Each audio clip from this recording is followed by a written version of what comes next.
তোমরা আগের ভিডিওতে আগের পার্টে দেখেছিলাম আমি গুলি মারছিলাম, তো এখন আরেকটা কঠিন করবো। আমি তোমাদের দেখাচ্ছি। আগে আমাকে এই যে জেব্রা ব্রিজটাকে ক্রস করতে কমপ্লিট করতে হবে আগে। তো আমি এখন কমপ্লিট করতেছি বন্ধুরা, বিসমিল্লাহ। এটা অনেক কঠিন, দেখতে পাচ্ছ এটা কিন্তু অনেক ঝুলছে।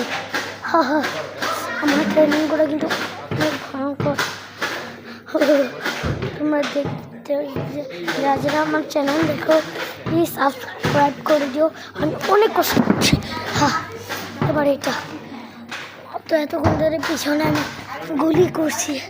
হ্যাঁ, এটা মনে হয় করা অসম্ভব এক হাত দিয়ে বন্ধুরা। এটা এক হাত দিয়ে করা সম্ভব হচ্ছে না, তো আপনাদের আমি এটা হচ্ছে স্কিপ করব। আপনারা যদি ভিডিও বানান তাহলে এটাকে স্কিপই করবেন, যারা একটু বেশি ভালো বানাতে পারে না। তো এটাকে আমি কমপ্লিট করে আপনাদের দেখা। তো বন্ধুরা আমি প্রায় কমপ্লিট করে গেছি। এটা বাস্কেটবল। এই যে আমি এখন বাস্কেটবল খেলবো না। আর এই যে এখানে গুলি করে রাখা আছে, ওই যে গুলি করে। তো আমি এবার আমার ফেসটাকে, তো আমি এবার আরেকটা ট্রেনিং করব, তো এটা পরে দেখাবো। এখনই দেখি।